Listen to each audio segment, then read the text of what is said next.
আসসালামু আলাইকুম ওয়া রাহমাতুল্লাহি ওয়া বারাকাতুহু। আলহামদুলিল্লাহি ওয়াহদাহ ওয়াসসালাতু ওয়াসসালামু আলা মান লা নাবিয়্যা বা'দাহ।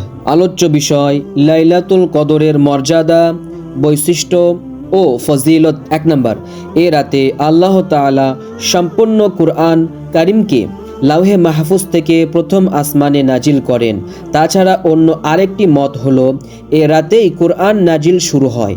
পরবর্তী 23 বছরে বিভিন্ন সূরা বা সূরার অংশ বিশেষ বিভিন্ন সময়ে বিভিন্ন ঘটনা ও অবস্থার প্রেক্ষিতে রাসূলুল্লাহ সাল্লাল্লাহু আলাইহি ওয়াসাল্লাম এর উপর অবতীর্ণ হয়। 2 নাম্বার, এ এক রজনীর ইবাদত হাজার মাসের ইবাদতের চেয়ে উত্তম।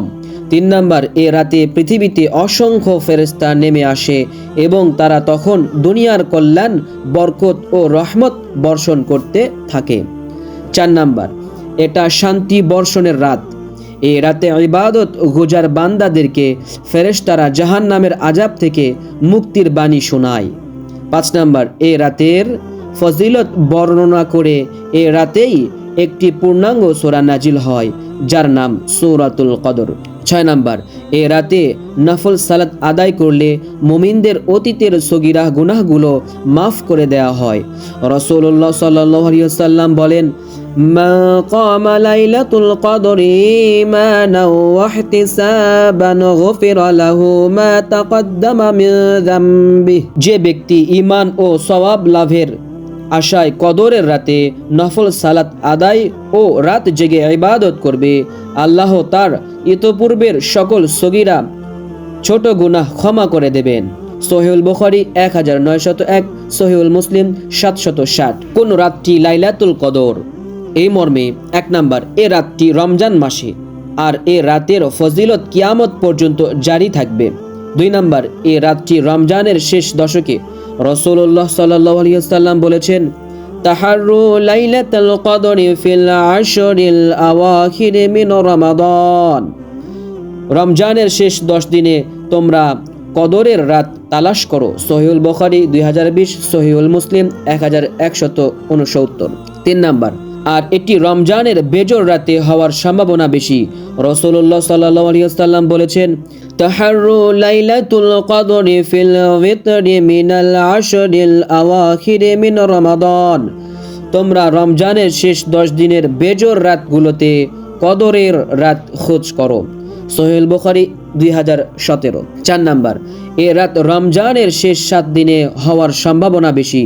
রাসূলুল্লাহ সাল্লাল্লাহু আলাইহি ওয়াসাল্লাম বলেছেন, ফামা কানা মুতাহাররিহা ফালইয়াতাহাররিহা ফিস সাবইল আওয়াখির। যে ব্যক্তি লাইলাতুল কদরের রাত অন্বেষণ করতে চায়, সে যেন রমজানের শেষ 7 রাতের মধ্যে তা অন্বেষণ করে। সহিহুল বুখারী 2015, সহিহুল মুসলিম 1165। 5 নাম্বার, রমজানের 27 রজনী লাইলাতুল কদর হওয়ার সম্ভাবনা সবচেয়ে বেশি। উবাই ইবনে কাব হতে বর্ণিত হাদিসে এসেছে, তিনি বলেন যে, আল্লাহর শপথ করে বলছি, আমি যতদূর জানি রাসূলুল্লাহ সাল্লাল্লাহু আলাইহি ওয়াসাল্লাম আমাদেরকে যে রজনীকে কদরের রাত হিসেবে কিয়ামুল লাইল করতে নির্দেশ দিয়েছিলেন তা হলো রমজানের 27তম রাত। সহিহুল মুসলিম 762। আব্দুল্লাহ বিন উমর থেকে বর্ণিত, রাসূলুল্লাহ সাল্লাল্লাহু আলাইহি ওয়াসাল্লাম বলেছেন, যে ব্যক্তি কদরের রাত অর্জন করতে ইচ্ছুক সে যেন তা রমজানের 27 রজনীতে অনুসন্ধান করে। আহমদ 157। 6 নাম্বার, কদরের রাত হওয়ার ব্যাপারে সম্ভাবনার দিক থেকে পরবর্তী দ্বিতীয় সম্ভাবনা হলো 25 তারিখ, তৃতীয় হলো 29 তারিখ, চতুর্থ হলো 21 তারিখ, পঞ্চম হলো 23 তারিখের রজনী। 7 নাম্বার, সর্বশেষ আরেকটি মত হলো মহিমান্বিত এই রজনীটি স্থানান্তরশীল, অর্থাৎ প্রতি বৎসর একই তারিখে বা একই রজনীতে তা হয় না এবং শুধুমাত্র 27 তারিখেই এ রাতটি আসবে তা নির্ধারিত নয়। আল্লাহর হিকমত ও তার ইচ্ছায় কোন বছর তা 25 তারিখে, কোন বছর তা 23 তারিখে, কোন বছর 21 তারিখে, আবার কোন বছর 29 তারিখেও হয়ে থাকে।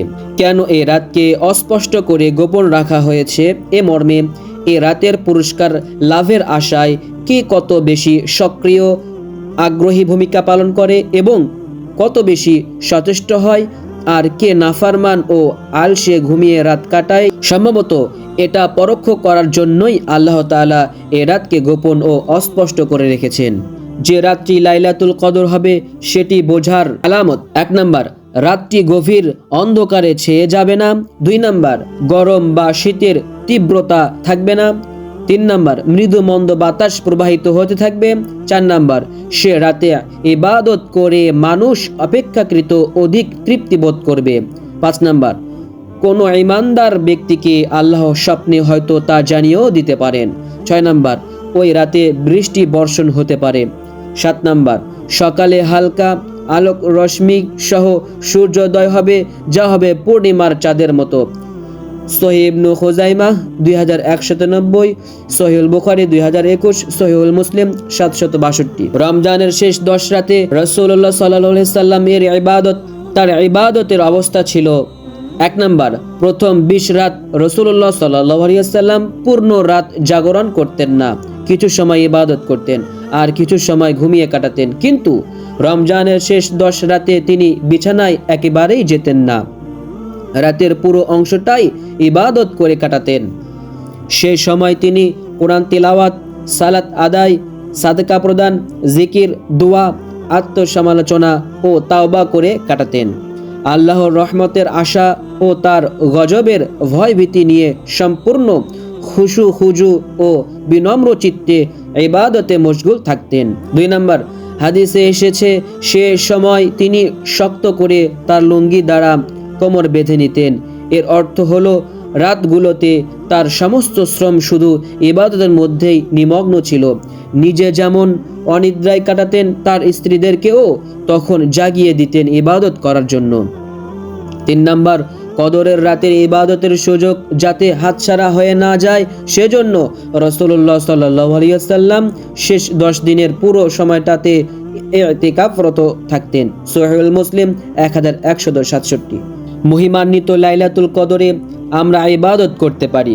রাসূলুল্লাহ সাল্লাল্লাহু আলাইহি ওয়াসাল্লাম যেভাবে এ রাত কাটাতেন এর পূর্ণ অনুসরণ করাই হবে আমাদের প্রধান লক্ষ্য। এ লক্ষ্যে আমাদের নিম্নবর্ণিত কাজগুলো করা আবশ্যক: 1 নাম্বার, নিজে রাতে জেগে ইবাদত করা এবং নিজের অধীনস্থ ও অন্যদেরকেও জাগিয়ে ইবাদতে উদ্বুদ্ধ করা। 2 নাম্বার, লম্বা সময় নিয়ে তারাবিহ ও তাহাজ্জুদ পড়া। এসব সালাত, কিরাআত ও রুকু সিজদা লম্বা করা, রুকু থেকে উঠে এবং 2 সিজদার মধ্যে আরও বেশি একটু সময় অতিবাহিত করা। এ সময় কিছু দোয়া আছে সেগুলো পাঠ করা। 3 নাম্বার, সিজদার মধ্যে তাসবিহ পাঠ শেষে দোয়া করা, কেননা সিজদাবনত অবস্থায় মানুষ তার রবের সবচেয়ে নিকটে চলে যায়, ফলে তখন দোয়া কবুল হয়। 4 নাম্বার, বেশি বেশি তাওবা করবে, আস্তাগফিরুল্লাহ পড়বে, সগীরা কবিরা গুনাহ থেকে মাফ চাইবে, বেশি করে শিরকি গুনাহ থেকে খালেসভাবে তাওবা করা, কারণ ইতিপূর্বে কোনো শিরক করে থাকলে নেক আমল তো কবুল হবেই না, বরং অর্জিত অন্য ভালো আমলও বরবাদ হয়ে যাবে, ফলে হয়ে যাবে চিরস্থায়ী জাহান্নামী। 5 নাম্বার, কোরআন তিলাওয়াত করবে, অর্থ ও ব্যাখ্যা সহ কোরআন অধ্যয়নও করতে পারেন। তাসবিহ, তাহলিল ও জিকির আজকার করবে, তবে জিকির করবে চুপিসারে, নীরবে ও একাকী এবং কোনো প্রকারে জোরে আওয়াজ করা ছাড়া। এভাবে জিকির করার জন্যই আল্লাহ কোরআনে বলেছেন, সকাল ও সন্ধ্যায় তোমার রবের জিকির করো, মনে মনে বিনয়ের সঙ্গে, ভয়ভীতি সহকারে এবং জোরে আওয়াজ না করে, এবং কখনো তোমার আল্লাহর জিকির ও স্মরণ থেকে উদাসীন হও না। সূরাতুল আরাফ আয়াত নাম্বার 205। নবীজি সাল্লাল্লাহু আলাইহি ওয়াসাল্লাম ও তা করেননি। জিকিরের শব্দগুলো হলো সুবহানাল্লাহ, আলহামদুলিল্লাহ, লা ইলাহা ইল্লাল্লাহু, আল্লাহু আকবার। আর অনেক বাক্য আছে হাদিস শরীফে। 6 নাম্বার, একাগ্র চিত্তে দোয়া করা, বেশি বেশি ও বারবার দোয়া করা, আর এসব দোয়া হবে একাকী ও বিনম্র চিত্তে কবুল হওয়ার প্রত্যাশা নিয়ে। দোয়া করবেন নিজের ও আপনজনদের জন্য, জীবিত ও মৃতদের জন্য, পাপ মোচন ও রহমত লাভের জন্য, দুনিয়ার শান্তি ও আখিরাতের মুক্তির জন্য। তাছাড়া নবী সাল্লাল্লাহু আলাইহি ওয়াসাল্লাম এ রাতে নিম্নের এ দোয়াটি বেশি বেশি করার জন্য উৎসাহিত করেছেন: আল্লাহুম্মা ইন্নাকা আফুউন কারীম তুহিব্বুল আফওয়া ফাআফু আন্নী। হে আল্লাহ, আপনি ক্ষমাশীল, উদার, আপনি ক্ষমা করতে ভালোবাসেন, আপনি আমাকে ক্ষমা করুন। তিরমিজি 3513। সুবহানাকাল্লাহুম্মা ওয়া বিহামদিক আশহাদু আল্লা ইলাহা ইল্লা আনতা আস্তাগফিরুকা ওয়া আতুবু ইলাইক।